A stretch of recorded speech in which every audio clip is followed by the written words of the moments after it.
Good morning students. हम BA third year के first paper प्रादेशिक भूगोल के बारे में पढ़ रहे थे, जिसमें हमने सबसे पहले प्रदेश किसे कहते हैं उसके बारे में पढ़ा। कल की वीडियो में आपको बताया था कि प्रदेशों का वर्गीकरण किस आधार पर किया जाता है, तो उसमें एक प्रकार था शीतोष्णकटिबंधीय घास के मैदान, या फिर अपने ऐसे कह दें कि शीतोष्णकटिबंधीय प्रदेश। शीतोष्णकटिबंधीय प्रदेश किसे कहते हैं ये कल आपको बताया था, जो क्या है कि शीत और उष्ण एरिया जिनमें मिक्स हो वहाँ पे पाए जाते हैं, वो शीतोष्णकटिबंध होता है। तो वहाँ पर जो हमें मिलते हैं वो क्या मिलते हैं, घास के मैदान मिलते हैं। तो ये घास के मैदान मिलते हैं, इनकी स्थिति क्या है, इसके मतलब यहाँ पे कौन कौन सी फसलें होती हैं, यहाँ पे एरिया कौन सा आएगा, विश्व में ये कहाँ कहाँ पर पाए जाते हैं, इसका आज हम सब अध्ययन करेंगे। तो सबसे पहले जो शीतोष्णकटिबंधीय घास के मैदान है, अगर इसकी स्थिति की बात करें तो ये 35 से लेकर 60 डिग्री उत्तरी और दक्षिणी अक्षांशों के मध्य महाद्वीप के आंतरिक भागों में पाए जाते हैं। यानी कि अगर हम देखें 35 से 60 डिग्री क्या है, उत्तरी और दक्षिणी दोनों गोलार्धों में मिलेंगे, अपने को अक्षांशीय स्थिति बताई गई है और महाद्वीप के आंतरिक भागों में पाए जाएंगे। इसके बाद अगर देखें इसका जो तापमान है, वह यहाँ पर क्या है कि वार्षिक तापांतर बहुत अधिक मिलता है। और अगर हम देखें औसत तापमान के बारे में, तो औसत तापमान क्या है, यहाँ पर अपने को 27 डिग्री सेल्सियस देखने को मिलता है। अगर हम देखें कि शीतोष्णकटिबंधीय घास के मैदान है कौन कौन से, या फिर कहाँ कहाँ पर इसको किस नाम से जाना जाता है, तो ये आपके सामने विश्व का नक्शा बना हुआ है, जिसमें क्या है कि शीतोष्णकटिबंधीय घास के मैदान दर्शाए गए हैं।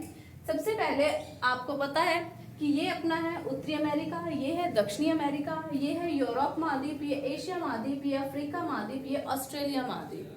तो इन सभी महाद्वीपों में ये जो घास के मैदान पाए जाते हैं, इनको अलग अलग नामों से जाना जाता है। तो सबसे पहले अगर हम बात करें उत्तरी अमेरिका महाद्वीप की, तो उत्तरी अमेरिका महाद्वीप में ये जो क्षेत्र दर्शाया गया है, यहाँ पर अपने को शीतोष्णकटिबंधीय घास के मैदान मिलते हैं।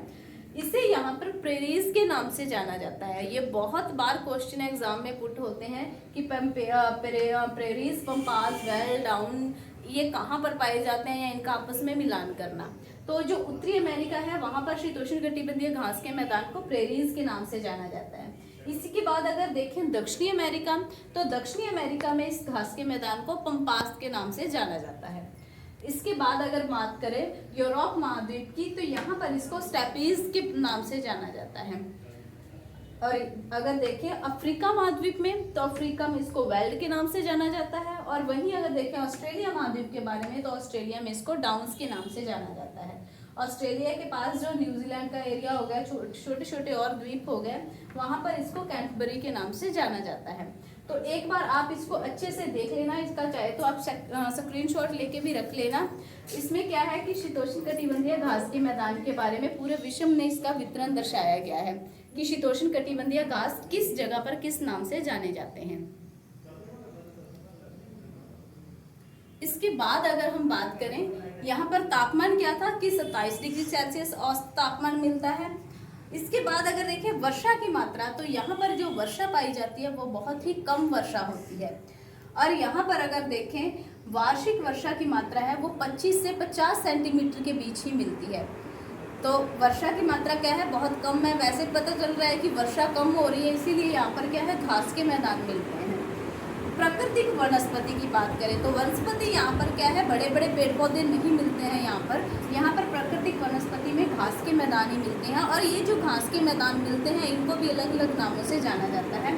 तो घास के मैदान में अगर देखें तो जैसे बफेलो घास हो गई, शॉर्ट घास हो गई, जून घास हो गई, ये भी आप अच्छे से ध्यान रख लेना, क्योंकि ये बहुत बार क्वेश्चन पुट होता है कि बफेलो किसे कहते हैं। तो अक्सर क्या है कि अपने बफेलो भैंस ले लेते हैं, लेकिन ये क्या है, बफेलो ज्योग्राफी में देखें तो ये घास का नाम है।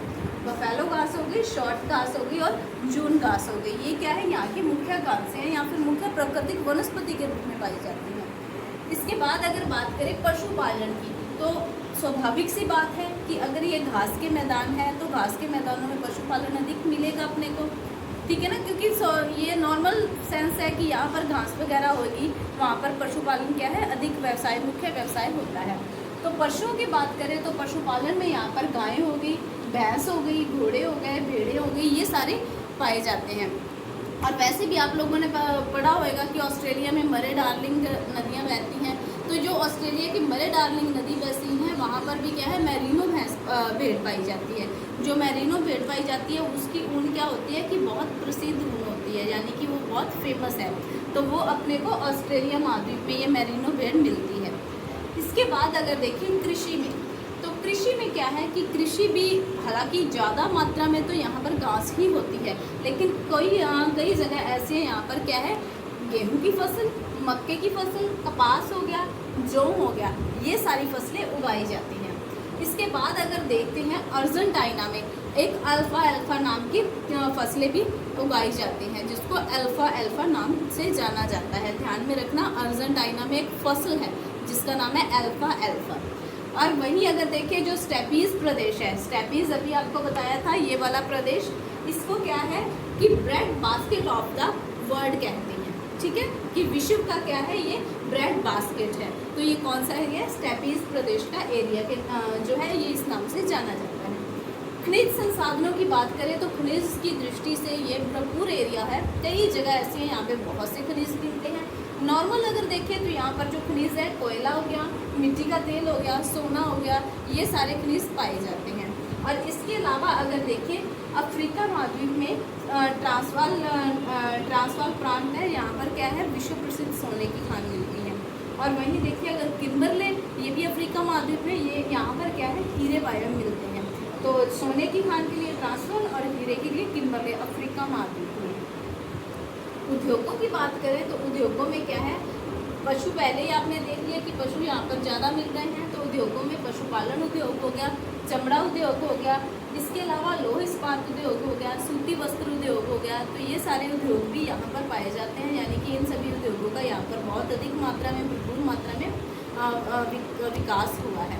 इसके बाद अगर बात करें निष्कर्ष के रूप में, अब निष्कर्ष में क्या है कि आप लोगों ने देख लिया कि ये एरिया कैसा है, यहाँ पर वर्षा की मात्रा कम है, मौसम क्या है, यहाँ पर बहुत अधिक शुष्क मान लो या फिर वार्षिक तापांतर वाला भी होता है।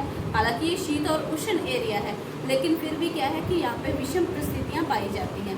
लेकिन इन विषम परिस्थितियों में भी अपने को क्या है, इतना सारा जो विकास हो रखा है या फिर इतने उद्योग विकसित हो रखे हैं, तो ये इन विषम परिस्थितियों में भी क्या है, मानव ने अपना जीविकोपार्जन इन सभी एरिया में कर रखा है। तो इस आधार पर आप लोगों ने देखा कि शीतोष्ण कटिबंधीय घास के मैदान कौन से हैं और ये किस किस जगह पर किस किस नाम से जाने जाते हैं।